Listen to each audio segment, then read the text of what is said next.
अरविंद केजरीवाल के इशारे पर विभव कुमार ने राज्यसभा सांसद स्वाति मालीवाल की इतनी बुरी तरह पिटाई की कि वो घटना के इतने दिन बीत जाने के बाद भी ठीक से चल नहीं पा रही है। देर रात एम्स में हुई मेडिकल जांच में स्वाति मालीवाल के चेहरे पर अंदरूनी चोट के निशान पाए गए। मतलब साफ है कि स्वाति मालीवाल का आरोप सही है कि उनके साथ सीएम हाउस में मारपीट की गई। पुलिस से बचने के लिए विभव कुमार को पंजाब भेज दिया गया, जहां आम आदमी पार्टी का शासन है। राज्यसभा सांसद स्वाति मालीवाल के साथ दिल्ली के मुख्यमंत्री अरविंद केजरीवाल के घर पर हुई मारपीट के बाद अब उनका पहला वीडियो सामने आया है। इस वीडियो में दिख रहा है कि घटना के 6 दिन बाद भी स्वाति ठीक से नहीं चल पा रही है। दिल्ली पुलिस अब केजरीवाल से इस मामले में पूछताछ की तैयारी कर रही है। कल तक बड़े बड़े बयान दे रहे संजय सिंह फिलहाल खामोश है और आम आदमी पार्टी बैकफुट पर। सूत्रों का कहना है कि एफआईआर दर्ज होने के बाद आम आदमी पार्टी स्वाति मालीवाल पर बीजेपी के हाथों बिक जाने पर नैरेटिव सेट करने की तैयारी में है, ताकि वो पूरे मामले को सियासी रंग देकर खुद बच निकले। स्वाति मालीवाल के बयानों पर पुलिस के एफआईआर दर्ज करते ही दिल्ली की सियासत काफी तेज हो गई है। पुलिस सीएम हाउस के सीसीटीवी कैमरे की तलाशी लेगी। माना जा रहा है कि जिस तरह अंशु प्रकाश मामले में सीसीटीवी कैमरे के फुटेज गायब कर दिए गए थे, इस बार भी कुछ वैसा हो सकता है। इसलिए पुलिस अपनी तरफ से पूरी सतर्कता बरत रही है और सीसीटीवी के फुटेज खंगाल रही है। राष्ट्रीय महिला आयोग ने भी मामले को लेकर विभव कुमार को तलब किया है। स्वाति मालीवाल का यह वीडियो पुलिस द्वारा उन्हें मेडिकल जांच के लिए एम्स ले जाने के बाद सामने आया है। देर रात अस्पताल से घर वापस लौटते समय उन्हें बेहद धीमे कदमों में चलता देखा गया। इस अनुसार additional police commissioner PS Kushwaha की अगुवाई में 2 सदस्यीय टीम द्वारा सांसद स्वाति मालीवाल के आवास पर उनके बयान दर्ज करने के बाद एफआईआर दर्ज की गई। टीम 4 घंटे से अधिक समय तक मालीवाल के आवास पर रही। अधिकारियों ने बताया कि केजरीवाल के पीए विभव कुमार को मामले में आरोपी बनाया गया है। दिल्ली पुलिस द्वारा विभव कुमार के खिलाफ सिविल लाइंस पुलिस थाने में आईपीसी की धारा 354 यानी किसी महिला की गरिमा को ठेस पहुंचाने के इरादे से उस पर हमला करना, धारा 506 यानी आधिकारिक धमकी देना, धारा 509 यानी किसी महिला की गरिमा का अपमान करने के इरादे से कोई शब्द बोलना या कोई इशारा करना और धारा 323 यानी हमला करना के तहत एफआईआर दर्ज की गई है। स्वाति मालीवाल ने सोमवार को सिविल लाइंस पुलिस थाने पहुंचकर आरोप लगाया था कि मुख्यमंत्री और आम आदमी पार्टी के राष्ट्रीय संयोजक केजरीवाल के निजी स्टाफ के एक सदस्य ने मुख्यमंत्री के आधिकारिक आवास पर उनके साथ मारपीट की थी। एक आधिकारिक सूत्र ने बताया कि मालीवाल द्वारा पुलिस को दिए गए बयान के अनुसार वह ड्राइंग रूम में बैठी थी जब विभव कुमार आए और कथित तौर पर बिना किसी उकसावे के उनके साथ गाली गलौज करते हुए उन्हें कई बार थप्पड़ मारे, पेट पर लात मारी। मालीवाल ने अपनी शिकायत में कहा है कि वह मुख्यमंत्री आवास से बाहर भागी और पुलिस को फ़ोन किया। सूत्रों ने बताया कि मालीवाल ने यह भी दावा किया कि घटना के समय केजरीवाल अपने आवास में मौजूद थे। सूत्रों के मुताबिक मालीवाल ने अपनी पुलिस शिकायत में विभव कुमार को मुख्य आरोपी बताया है, जिन्होंने मालीवाल पर तब हमला किया था।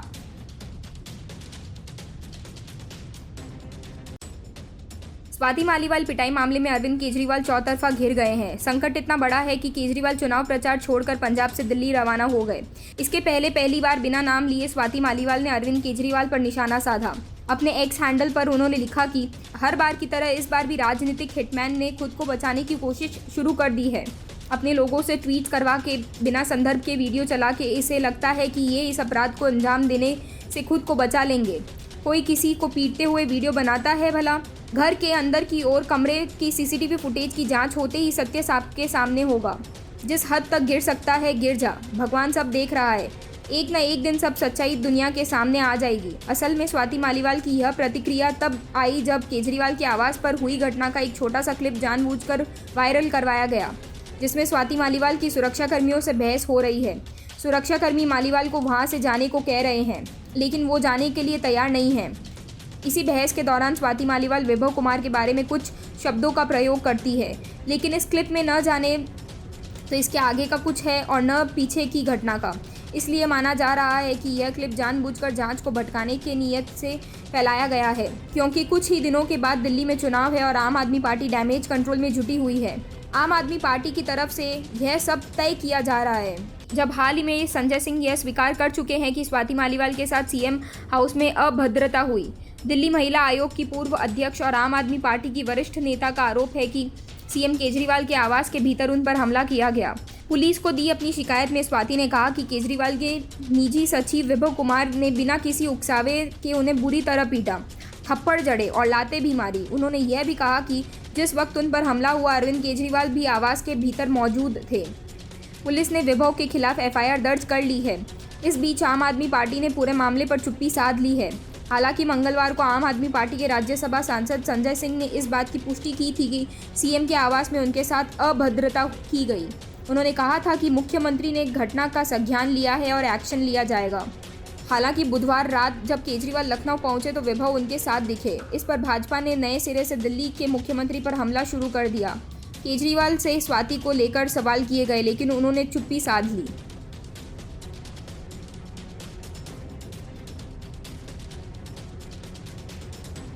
शराब घोटाला मामले में ईडी ने बड़ा कदम उठाते हुए आम आदमी पार्टी और अरविंद केजरीवाल दोनों के खिलाफ चार्जशीट दाखिल कर दी है। ईडी ने राउज एवेन्यू कोर्ट में दायर सप्लीमेंट्री चार्जशीट में मुख्यमंत्री अरविंद केजरीवाल के साथ साथ अब उनकी पार्टी को भी आरोपी बनाया है। ईडी ने 200 पन्नों की चार्जशीट दाखिल की है। ईडी ने पहली बार मनी लॉन्ड्रिंग केस में किसी राजनीतिक दल को आरोपी बनाया। इस सप्लीमेंट्री चार्जशीट में दिल्ली के सीएम अरविंद केजरीवाल को भी आरोपी बनाया गया है। शराब घोटाला मामले में ईडी ने अब तक कुल 8 चार्जशीट दाखिल की हैं। इनमें एक मेन चार्जशीट और 7 सप्लीमेंट्री चार्जशीट हैं। आम आदमी पार्टी के खिलाफ चार्जशीट दायर होने के बाद अब पार्टी के पदाधिकारियों की मुश्किलें और भी बढ़ सकती हैं। पार्टी के राष्ट्रीय संयोजक होने के नाते अरविंद केजरीवाल की मुश्किलें अभी और बढ़ सकती हैं। ईडी ने चार्जशीट में केजरीवाल को घोटाले का मास्टरमाइंड बताया है। ईडी ने सुप्रीम कोर्ट को बताया कि उसे शराब घोटाला मामले में अपराध की कथित आय से संबंध में अरविंद केजरीवाल के हवाला ऑपरेटर्स के बीच चैट का पता चला है। जांच एजेंसी ने दावा किया कि जब केजरीवाल ने अपने फोन और अन्य उपकरणों का पासवर्ड देने से मना किया तो हवाला ऑपरेटर्स के डिवाइसेस से चैट बरामद की गई। प्रवर्तन निदेशालय द्वारा इस मामले में दायर ये 8वां आरोप पत्र है। इस चार्जशीट में दिल्ली के मुख्यमंत्री अरविंद केजरीवाल और आम आदमी पार्टी का नाम आरोपी के तौर पर दर्ज है। इस मामले में दिल्ली के मुख्यमंत्री के खिलाफ दायर ये पहली चार्जशीट है। दिल्ली के कथित शराब घोटाला से जुड़े मनी लॉन्ड्रिंग मामले में 50 दिन तिहाड़ जेल में रहने के बाद सुप्रीम कोर्ट ने दिल्ली के सीएम को चुनाव प्रचार के लिए 1 जून तक की अंतरिम जमानत दी थी। उसकी जमानत का विरोध करते हुए ईडी ने ये कहा था कि इस घोटाले में जल्द ही आम आदमी पार्टी को भी आरोपी बनाने जा रही है। ईडी अब तक इस मामले में 7 आरोप पत्र दायर कर चुकी है। सुप्रीम कोर्ट ने दिल्ली शराब नीति मामले में दिल्ली के सीएम अरविंद केजरीवाल को 1 जून तक अंतरिम बेल दी है। हालांकि इस दौरान वो सीएम ऑफिस और दिल्ली सचिवालय नहीं जा पाएंगे। कोर्ट ने केजरीवाल को 2 जून को सरेंडर करने का निर्देश दिया था। ईडी ने दिल्ली शराब नीति से जुड़े मनी लॉन्ड्रिंग मामले में हाल ही में एक नया आरोप पत्र दाखिल किया, जिसमें बीआरएस की नेता के कविता और 4 अन्य को आरोपी के तौर पर नामजद किया गया। मनी लॉन्ड्रिंग को रोकने वाले कानून पीएमएलए के तहत लगभग 200 पेज का आरोप पत्र राउज एवेन्यू कोर्ट में दायर किया गया। ईडी के आरोप पत्र में बीआरएस की विधान परिषद सदस्य की कविता, गोवा के आम आदमी पार्टी का चुनाव प्रचार अभियान संभालने वाली company chariot productions media private limited के 3 कर्मचारी दामोदर शर्मा, प्रिंस कुमार और चंद्रप्रीत सिंह और इंडिया अहेड न्यूज़ चैनल के पूर्व कर्मचारी अरविंद सिंह को नामजद किया गया। सेंट्रल जांच एजेंसी ने तेलंगाना के पूर्व मुख्यमंत्री के चंद्रशेखर राव की बेटी की कविता को 15 मार्च को हैदराबाद में बंजारा हिल्स के घर से गिरफ्तार किया था। चंद्रप्रीत को 15 अप्रैल को गिरफ्तार किया गया था। एजेंसी का आरोप है कि उन्होंने आम आदमी पार्टी के 2022 के गोवा विधानसभा प्रचार अभियान के लिए कैश में रकम को मैनेज किया था।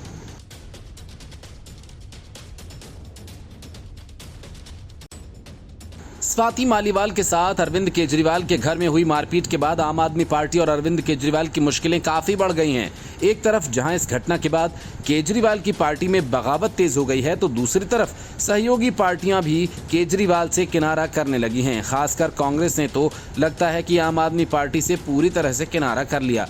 बड़ी बात यह कि कल तक केजरीवाल का बचाव करने वाले संजय सिंह भी एफआईआर दर्ज होने के बाद से चुप्पी साधकर बैठ गए हैं और अब जब घटना से जुड़ा एक वीडियो क्लिप सोशल मीडिया पर वायरल करवाने की कोशिश की गई तो भी पार्टी का कोई बड़ा नेता सामने नहीं आया। आखिरकार 2ym दर्जे के नेता दिलीप पांडे से एक बयान दिलवाया गया, लेकिन हालात सुधरने की जगह बिगड़ते ही जा रहे हैं।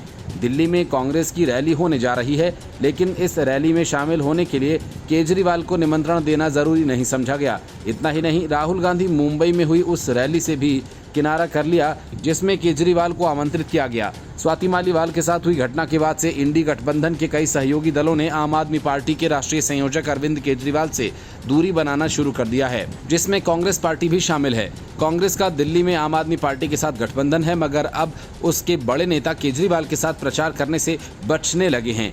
इसके संकेत आने वाले वक्त में और साफ साफ दिखाई देने वाले हैं। एक प्रेस कॉन्फ्रेंस में कांग्रेस के प्रवक्ता जयराम रमेश से जब अरविंद केजरीवाल और स्वाति मालीवाल से जुड़े सवाल पूछे गए तो उन्होंने इसको टाल दिया। जयराम रमेश ब्रीफिंग में इन सवालों को टालते रहे, केवल पर्यावरण से जुड़े सवालों का जवाब दिया। इसके साथ ही महाराष्ट्र में महाविकास अघाड़ी की एक बड़ी रैली में राहुल गांधी शामिल नहीं हो रहे हैं। कांग्रेस का कहना है कि वो मुंबई में पहले प्रचार कर चुके हैं। कांग्रेस से पार्टी के अध्यक्ष मल्लिकार्जुन खड़गे शामिल होंगे। सबसे बड़ी बात तो ये है कि दिल्ली में होने वाले कांग्रेस के पूर्व अध्यक्ष राहुल गांधी की रैली में दिल्ली के मुख्यमंत्री अरविंद केजरीवाल को न्योता नहीं भेजा गया। दिल्ली में आम आदमी पार्टी और कांग्रेस मिलकर चुनाव लड़ रहे हैं, मगर कांग्रेस ने विवादों के बीच केजरीवाल से किनारा कर लिया, जबकि मुख्यमंत्री अरविंद केजरीवाल की 6 जनसभाएं हैं, जिनमें वे पश्चिमी दिल्ली से उम्मीदवार महाबल मिश्रा के लिए प्रचार करने वाले हैं। इससे पहले अरविंद केजरीवाल ने आम आदमी पार्टी के उम्मीदवारों के लिए प्रचार किया। वहीं कांग्रेस महासचिव प्रियंका गांधी वाड्रा ने स्वाति मालीवाल के साथ कथित अभद्रता को लेकर कहा कि वो आम आदमी पार्टी का अंदरूनी मसला है और इस मामले में दिल्ली के मुख्यमंत्री अरविंद केजरीवाल ही फैसला लेंगे। प्रियंका ने कहा कि किसी भी महिला के साथ अभद्र व्यवहार हो, कोई भी अत्याचार हो तो मैं उस महिला के पक्ष में खड़ी हूँ, मैं बोलूँगी। मालीवाल ने आरोप लगाया कि वो 13 मई को दिल्ली के मुख्यमंत्री से मिलने के लिए उनके आवास पर गई थीं, जहां केजरीवाल के सहायक वैभव कुमार ने उनके साथ अभद्रता की थी। अब इस मामले में स्वाति मालीवाल ने पुलिस में एफआईआर दर्ज करवा दी है और पुलिस वैभव कुमार की तलाश कर रही है, लेकिन वो पुलिस से बचकर फरार हो गया है। कहा जा रहा है कि उसे पंजाब में छिपा दिया गया है और लगता है कि चुनाव तक वो पुलिस के हाथ नहीं लगने वाला। Report news of India. Swati Maliwal CM आवास के ड्राइंग रूम तक गई और वहां इंतजार कर रही थी। तभी केजरीवाल का स्टाफ वैभव कुमार आया और गालियां देने लगा। बिना किसी उकसावे के थप्पड़ मारने शुरू कर दिए। स्वाति ने शोर मचाया और कहा कि मुझे छोड़ दो, जाने दो, लेकिन वह मारता रहा और गालियां देता रहा, धमकियां देता रहा और कहा कि देख लेंगे, निपटा देंगे। उसने चेहरे पर मारा, पेट पर मारा। मैं स्वाति मालीवाल भागकर बाहर आई और पुलिस को फ़ोन किया। दिल्ली सीएम हाउस में अपने साथ हुई घटना से स्वाति मालीवाल ने पुलिस के सामने पूरा पर्दा हटा दिया और जो सामने आया वह बताता है कि एक महिला के साथ कितनी बर्बरता से केजरीवाल के पीए पेश आए। पुलिस के इस मामले में एफआईआर दर्ज करते ही वैभव कुमार फरार हो गया या उसके आकाओं ने उसे किसी सुरक्षित ठिकाने पर छुपा दिया।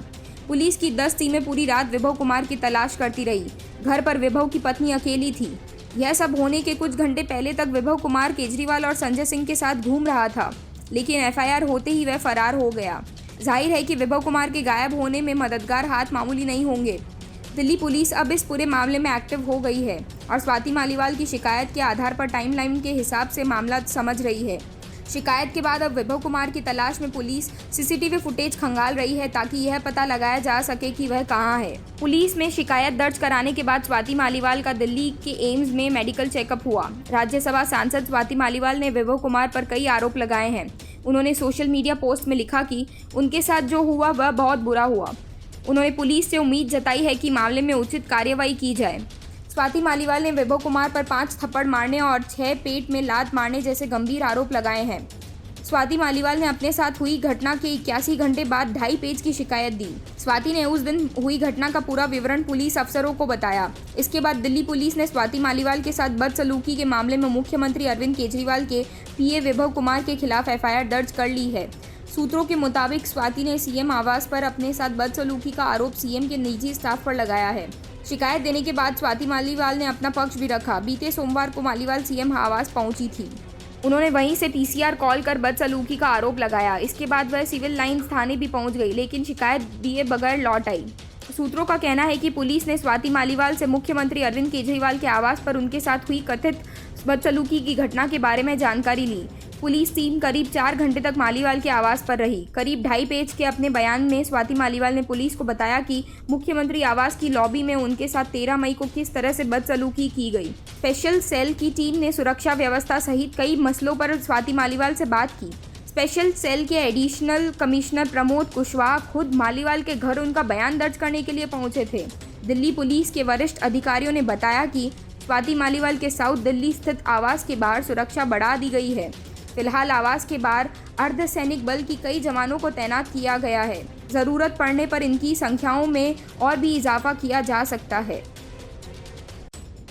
अमित शाह ने अरविंद केजरीवाल और सुप्रीम कोर्ट को एक बार फिर से निशाने पर लिया और सुप्रीम कोर्ट के कामकाज पर टिप्पणी कर दी। असल में केजरीवाल के जेल से बाहर आते ही कुछ लोगों ने यह कहना शुरू कर दिया कि इससे इंडी गठबंधन को फायदा होगा। हालांकि चुनावी रणनीतिकार प्रशांत किशोर साफ तौर पर कह चुके हैं कि केजरीवाल के बाहर आने से बीजेपी का तो कुछ नहीं बिगड़ता, लेकिन इसका नुकसान कांग्रेस को होना तय है। इसी सवाल पर अमित शाह ने कहा कि मैं एक वोटर के तौर पर कह सकता हूं कि केजरीवाल जहां जहां जाएंगे वहां लोगों को शराब घोटाला याद आएगा। कई लोगों को तो बड़ी बोतल दिखाई देगी। उन्होंने एक बार फिर से केजरीवाल को मिली अंतरिम जमानत पर बात की। अमित शाह ने कहा कि सुप्रीम कोर्ट के फैसले पर मैं कोई टिप्पणी नहीं करना चाहता, लेकिन उस फैसले को जिस तरह से आम आदमी पार्टी, कुछ मीडिया समूह और ज्यादातर पत्रकार केजरीवाल की जीत मान रहे हैं, मैं ऐसा नहीं मानता। होम मिनिस्टर ने कहा कि इनकी अर्जी सुप्रीम कोर्ट में थी। मेरी गिरफ्तारी गैर कानूनी है, जिसे अदालत ने नहीं माना। इसके बाद बेल की अर्जी दाखिल की गई, उसे भी खारिज कर दिया। अंतरिम जमानत दायर की गई, जिसे अदालत ने शर्तों के साथ मान लिया।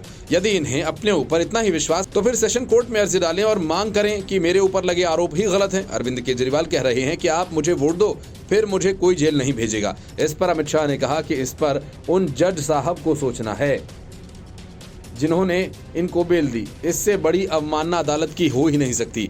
क्या कोर्ट किसी की जय या फिर पराजय के आधार पर निर्णय लेगा? केजरीवाल की ये बात देश के सुप्रीम कोर्ट के कामकाज पर भी एक बड़ी टिप्पणी है। इसके पहले ईडी और अरविंद केजरीवाल के वकीलों के बीच सुप्रीम कोर्ट में तीखी बहस हुई। इस बीच सुप्रीम कोर्ट ने कहा कि उसने लोकसभा चुनाव प्रचार के लिए दिल्ली के मुख्यमंत्री को 1 जून तक के लिए अंतरिम जमानत देते समय कोई विशेष छूट नहीं दी है। कोर्ट ने यह भी कहा कि हम इसको लेकर होने वाली आलोचनाओं का स्वागत करते हैं। अमित शाह ने कहा था कि दिल्ली उत्पाद शुल्क नीति मामले में 21 मार्च को ईडी द्वारा गिरफ्तार किए गए केजरीवाल को अंतरिम जमानत देना एक सामान्य निर्णय नहीं है। उन्होंने कहा कि देश के कई लोगों का मानना है कि उन्हें विशेष तरजीह दी गई है। सुप्रीम कोर्ट ने कहा कि लोकसभा चुनाव प्रचार के लिए अरविंद केजरीवाल को अंतरिम जमानत देना किसी के लिए कोई अपवाद या विशेष छूट नहीं है। शीर्ष अदालत ने कहा कि केजरीवाल को अंतरिम जमानत देने में हमने वही किया जो हमें न्यायोचित लगा। जब ईडी की ओर से सॉलिसिटर जनरल तुषार मेहता ने केजरीवाल के चुनावी सभा में दिए बयान का जिक्र करते हुए आपत्ति, तुषार मेहता ने पीठ से कहा कि अंतरिम जमानत पर जेल से बाहर आए केजरीवाल ने बयान दिया यदि जनता अधिक से अधिक आम आदमी पार्टी को वोट करती है तो 2 जून को उन्हें दोबारा जेल नहीं जाना होगा। और इस मामले पर जस्टिस खन्ना ने कहा कि हमने किसी के लिए अपवाद स्वरूप कुछ नहीं किया, हमने अपने आदेश में वही कहा जो हमें न्यायोचित लगा। उन्होंने मेहता से कहा कि ये धारणा याचिकाकर्ता केजरीवाल की है, हम इसमें कुछ नहीं कह सकते। उन्होंने कहा कि हमारा आदेश इस बारे में बहुत साफ है, केजरीवाल को कब आत्मसमर्पण करना है ये शीर्ष अदालत का आदेश है और कानून का शासन इस आदेश से संचालित होगा। हमने अपने आदेश में ऐसा कुछ नहीं कहा कि केजरीवाल मामले के बारे में नहीं बोल सकते। मेहता ने आरोप लगाया कि केजरीवाल द्वारा इस तरह का बयान देना अंतरिम जमानत की शर्तों का खुला उल्लंघन है। वो क्या कहने की कोशिश कर रहे हैं, ये संस्था पर तमाचे की तरह है। Bureau Report, News of India.